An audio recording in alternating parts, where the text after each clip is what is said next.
Your offices are due to close at the end of next year. That's correct. How does that feel working in that environment? You and your colleagues, your team, what does that do for your institution? I suppose it's made me a bit of a woman on a mission.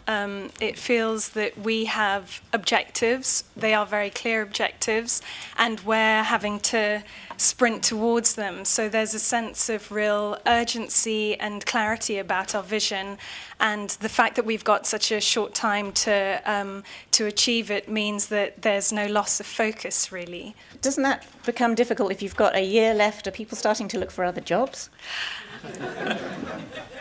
Well, I think we're very committed to the objectives that have been set. The Memorial Fund had a strategic plan towards the spending out of its objectives set 5 years ago, and we have had a focus on 4 areas, and we've been very clear about those areas, and I think that there's a real sense that the programme will continue right up until the end of the fund, and that leads to a level of commitment and clarity that sort of, you know, it feels very much like a project that we own. There's a question with spend down institutions is it's usually a problem, a sense we can solve it or do something big towards it, but what are the size of the problems, the specific problems that you're looking at? They vary. There are some that have been achievable in the time that we've been spending out. So, for example, we had an objective around achieving a global ban on cluster bombs, and that treaty to ban cluster munitions has been signed. But some of the other objectives are much longer term, and we recognise that our role in this will be catalytic instead of sort of achieving the end objective, that it's about bringing other organisations on board.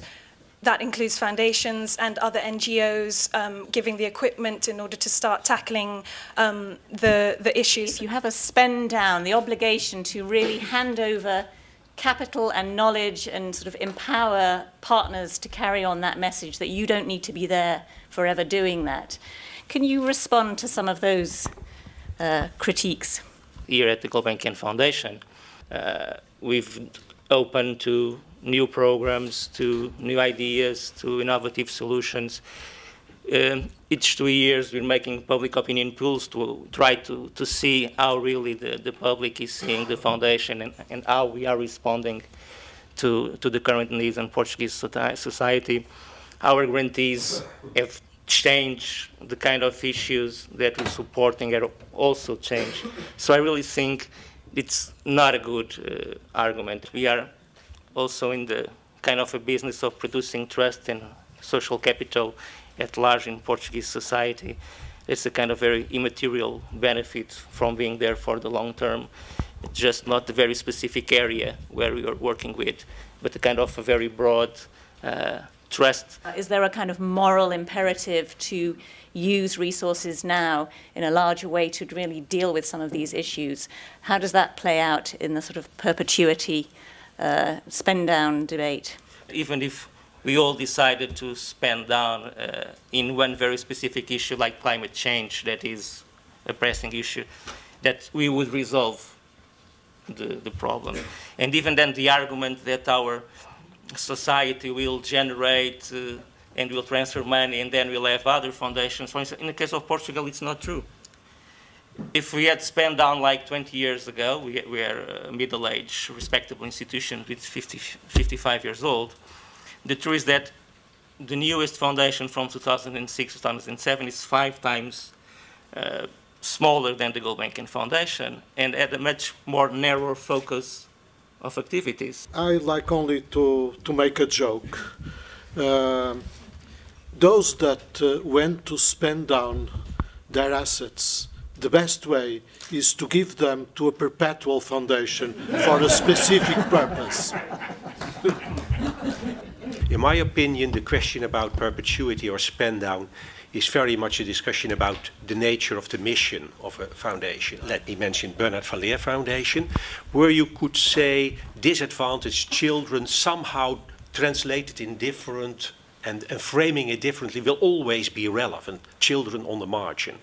However, in another foundation which is fighting malaria, there is a sense of urgency that you make a big boost to the development, and it is a spend down, not because the founder wants it, but because of the urgency of the matter. Why should anyone who wants to pursue something very urgently set up the foundation when there are so many other legal options like associations, like limited companies and what have you?